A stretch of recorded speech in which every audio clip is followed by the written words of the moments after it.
7-day national strike in the coal industry finally finishes tonight and miners will begin returning to work at 11 p.m. It's the fate of the workers from the Warkworth mine that has become particularly interesting. This morning these workers met at Miller Park in Branxton to work out a plan of attack. The Warkworth unions decided that they too would return to work tonight, but will ignore any plans to have new work practices thrust on them. Late yesterday afternoon there was a call to mining companies by the Premier not to escalate the dispute and not to lock workers out at the end of the national stoppage tonight. Now it remains to be seen whether or not Warkworth Mining acknowledged that call of the Premier. So what's going to be happening this evening? Well, workers will resume work at 11 o'clock tonight, and the company's attitude remains to be seen. We're hopeful that they'll comply with the call of the Premier and allow the members to work normally. Warkworth officials were evasive today about what their reaction was going to be tonight, however reaffirmed that changes to work practices are necessary. Mine manager John Wasick would not say whether the company planned to lock workers out. He is waiting to hear from the unions before he'll make any comment.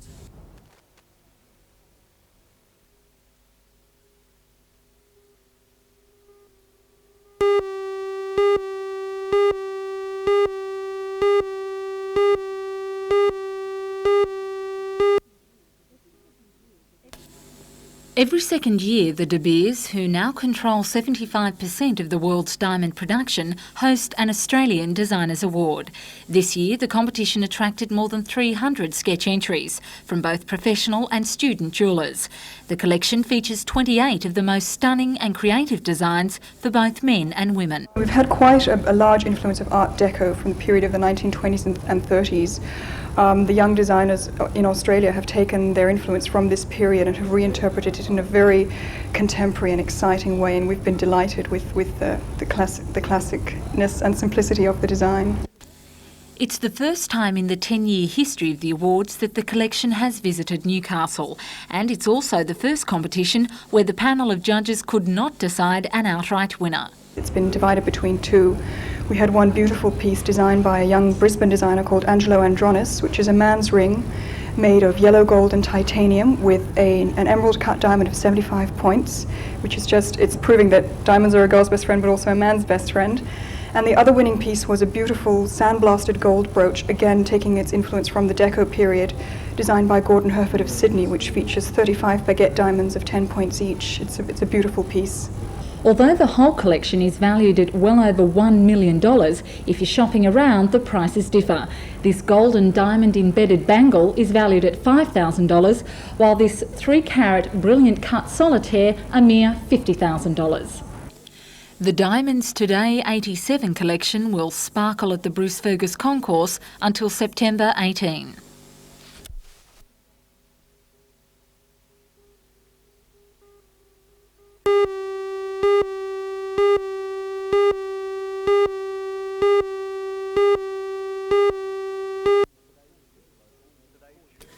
Today's official opening ends 4 years of planning, design and construction.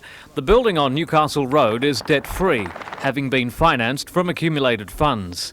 By the time Shortened Electricity sells its inner city properties, the net cost of the project will have been $10 million. The new building is modern and airy, with modular furniture and open space for flexibility. The building was constructed by Sabimo, who finished on time, below budget and without losing a day to industrial disputes. The quality of local workmanship, which took up over 2/3 of the contract, was absolutely magnificent, which is a tribute to our contractors and tradespeople within our area. Although electricity tariffs went up 7.5% in July, Premier Unsworth says it's his government's intention to now freeze power charges at their current level for as long as possible. It's extremely important that we keep the price of electricity to industry and to the domestic consumer as low as we possibly can. So we're very pleased with the fact that there was no increased electricity prices for 18 months. The last increase has been a very modest one, but it's our intention to freeze electricity prices at where they are for as long as we possibly can.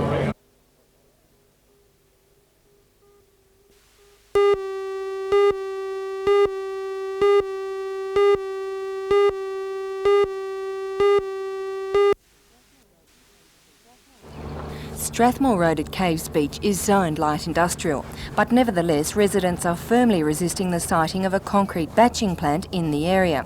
They say there will be a huge increase in the number of large trucks using the road and that it is used extensively by school children. That's the only access for most of the children in Swansea, and also for a large number of the children going to Swansea High School, Caves Beach Primary School, and also St Patrick's Primary School. The environmental impact study, which was made by the Brisbane Waters plant, anticipates an extra 22 vehicles, 22-tonne trucks per week. The residents also claim it will cause increased dust levels and could lead to the pollution of Blackned's Bay. Mr Colin Williams from the Brisbane Water Concrete Plant, the company at the centre of the controversy, attended yesterday's protest meeting. He answered a barrage of questions from concerned residents. He admits there will be a significant increase in the number of trucks using the road, but denies there could be any pollution to Blackned's Bay. He says water from the plant will be recycled and won't even run back into the bay.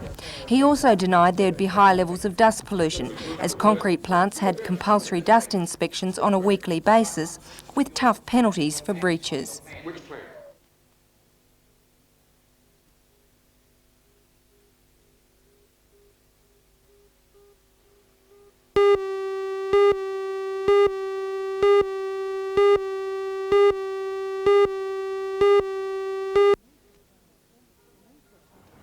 The new section will extend the freeway from the Wallara Creek near Doyleson to Morisset. The 13-kilometre section is part of the area's $32 million project, which will provide an important road transport link to the region.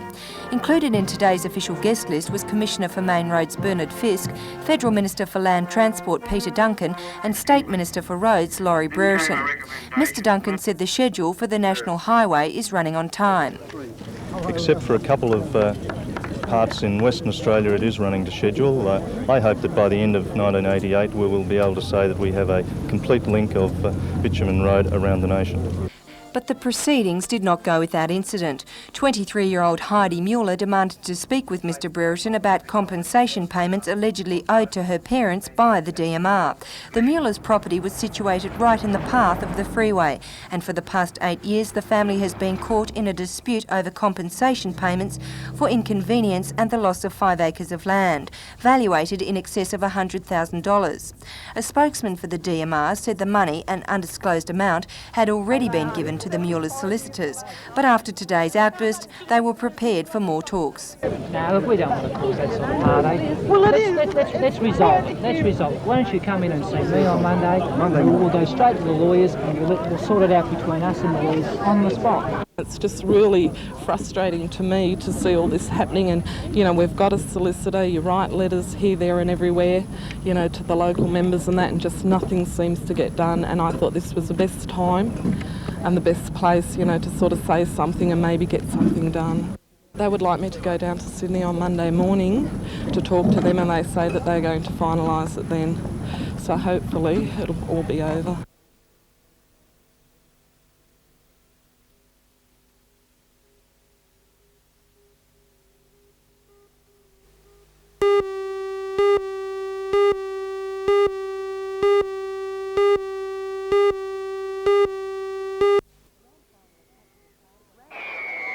The grand final attracted a crowd of about 3,000 to Macquarie Field at Spears Point. It was almost too hot for the players, but it wasn't long before Adamstown drew first blood.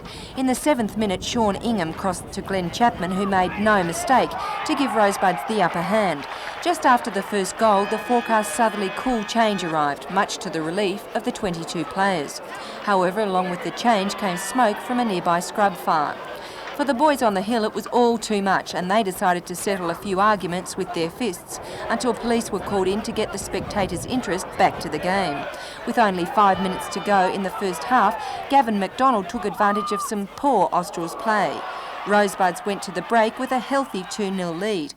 Whatever Australs coach Neville Power told his players at half-time, it worked. They kicked in 3 goals through Robert Virgili, Wayne Bailey and Robert Holden to win the First Division Grand Final 3-2. Cessnock took the Second Division trophy with a 1-0 win over Stockton.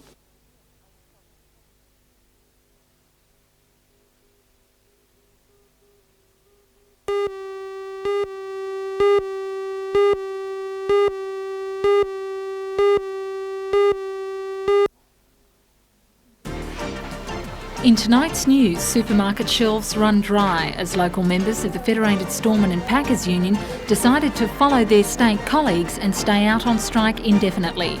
The union wants more negotiations with employers over a 4% second-tier wage increase. For all the news, join us tonight at 6.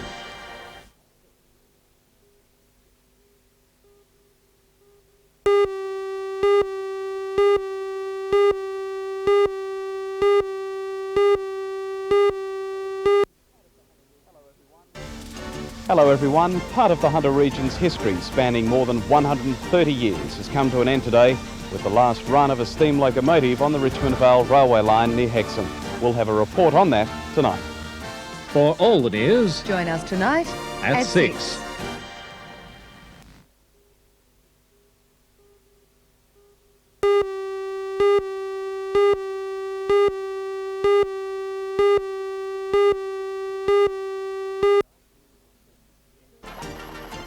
In tonight's news at 6, Surffest will be on again this year.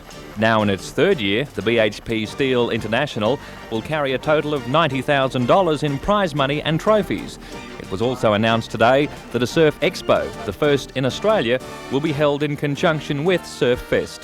For all the news, Join us tonight at 6.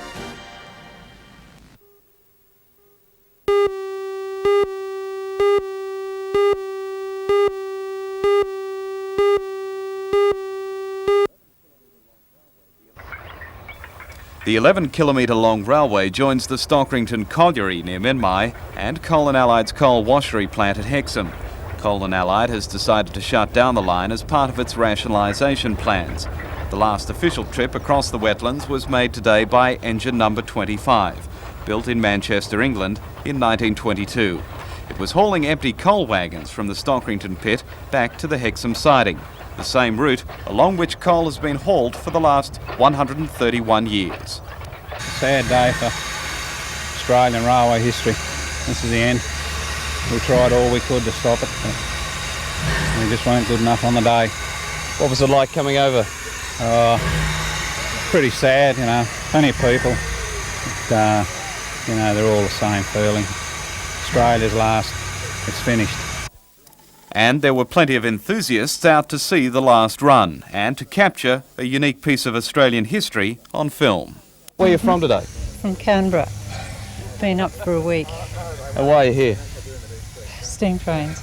I just like steam trains. What's so special about this one? Just one of the last steam haul coal trains, you know, around. There's not many. I think this is the last one around. You surprised that it's closing? Yeah, disappointed. Meantime, the fight to keep the railway open is continuing. Today, a merger meeting of all Coal and Allied's mines endorsed the stand taken by the railway's employees. And tonight, the Newcastle City Council will hear a motion requesting a load limit be placed on Stockrington Road. If passed, that would restrict the movement of coal trucks, which are being used to replace the steam trains hauling coal to Hexham.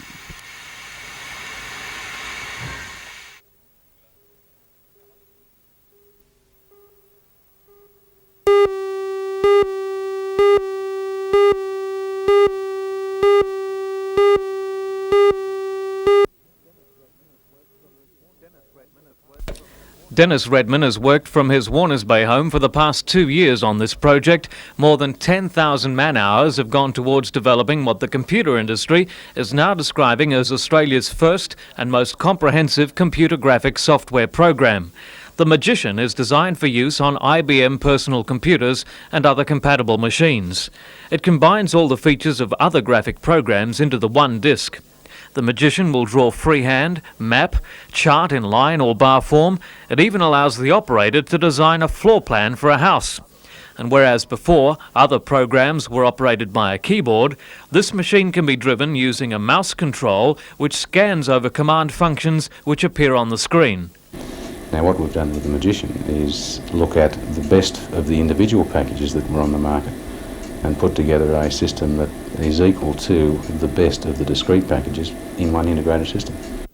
The program has just won the Computer Graphics of the Year category in the 1987 Australian Information Technology Awards. Dennis says the market for computer graphics in Australia will be about $1 to $2 million in the first year, but that the American market is about 50 times that size. So after 15 years in computers, Dennis may have discovered a lucrative cottage export industry, but says cracking the US market is the next tough goal. The Magician is one of the few packages that's been produced in Australia that is a general purpose system that can be used by anyone.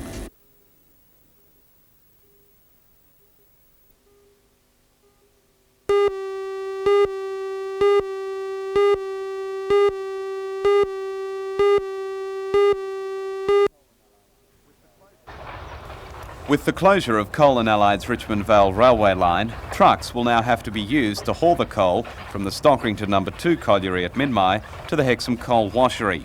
The 10-tonne load limit, placed on the part of Stockrington Road under the Newcastle City Council's control, may mean a different route will have to be used by the trucks, or the railway will have to be kept in operation. As far as the council's concerned, how far would the council go in supporting both the residents of Minmai and the Richmond Vale railway line? Well, they went the limit last night by putting a 10-tonne load limit on. Obviously, that was a clear indication of council's attitude that they were not prepared to tolerate the increased haulage of coal over that section of Stockton Road. Meantime, Coal and Allied says the viability of Stockrington No. 2 colliery has been threatened by the imposition of the load limit. Chief Executive Bruce Thompson says the company has paid more than $180,000 to the Newcastle and Cessnock City Councils to upgrade the road to accommodate the trucks. He says the Stockrington No. 2 colliery and its employees have become pawns in an illogical campaign to keep the Richmond Vale Railway in operation. Mr Thompson also says the company had sought urgent talks with the Newcastle City Council before Tuesday night's council meeting.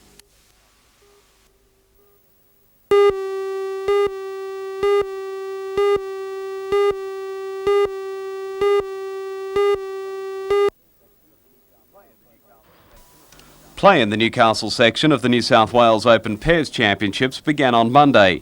21 teams from throughout the Newcastle district, including some players from the mid-north coast, have been competing over the last 4 days for a place in the state finals later this year. Rod Robards and Barry Whipps from Beresfield won their way into today's final by defeating Pat Barwick from the Waratah Club and Roy Hill from the host club, Hamilton North, 22-12. Ken Annan from Foster and brother Ron, here in the white cap from Hamilton, won into the final by defeating the Toronto pair of Green and Kembry in a close semi, 20-19. In a drawn-out match this afternoon, Robards and Whipps took a lead of 13-5 after 7 ends, but Ken and Ron Annan pulled the deficit back to be down 10-16 after 11.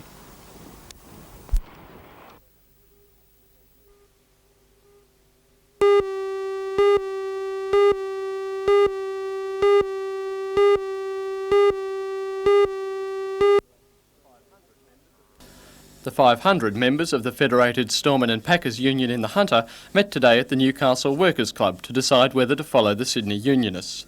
The local members also voted to return to work and will start again midnight Sunday. Local food retailers have welcomed the news, saying it comes not a moment too soon. If the strike had continued any longer, several of the major chains say they would have had to put off permanent staff. As it is, hundreds of casual workers and night packers, retrenched because of a lack of stock during the 10-day strike, will still not have work until stock begins to flow again on Monday.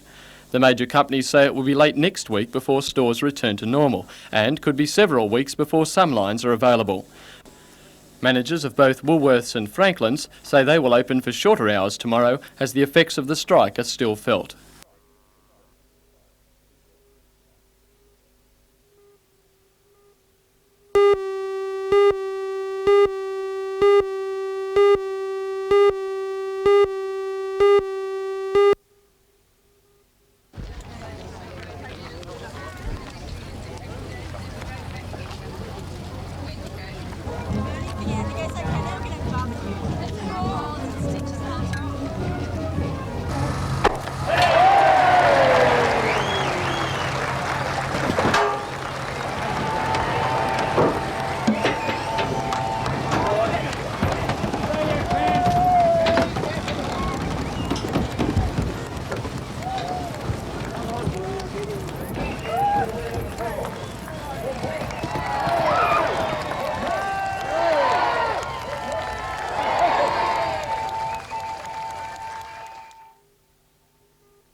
The horrifying rampage began at this remote farmhouse deep in the Ozark Mountains.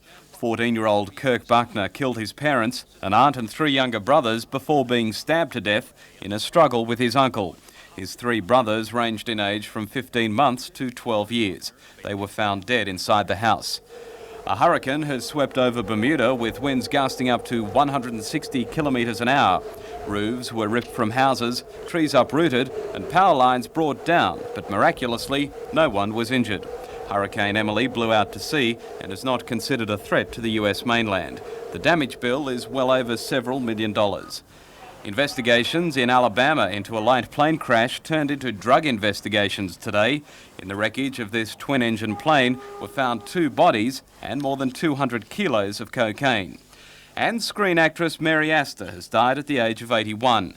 In a career spanning more than 40 years, she's probably best remembered as the scheming killer in The Maltese Falcon. In spite of anything I've done, I love you. I don't care who loves who. I won't play the sap for you. I won't walk at Thursby's, and I don't know how many other footsteps.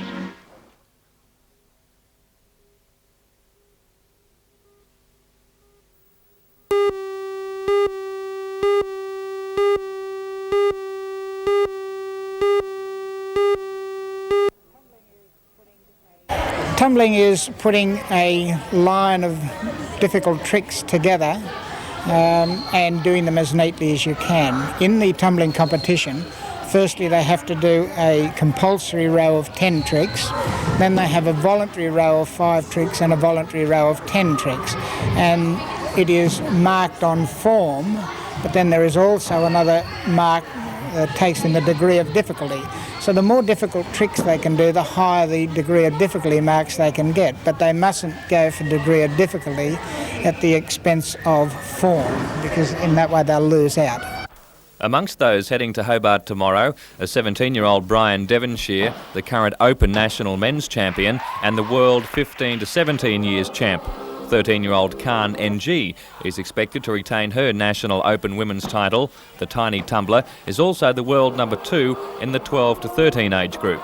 14-year-old Linda Mooney is the world number 3 in the 13 to 15 years division and is also expected to win a national title. Other locals off to Tassie are Elizabeth Church, Elizabeth Heslop, Kylie Butcher and Amanda Corrin. Coach Keith Giddy says the whole team should do well. Brian Devonshire, he has to win the boys. I mean, he's probably 5 points better off than any other person in Australia amongst the men. And then, as I said, at this competition, anything could happen with the girls. Any one of them could win. But I wouldn't be at all surprised if they come back with first and second, and possibly even first, second and third.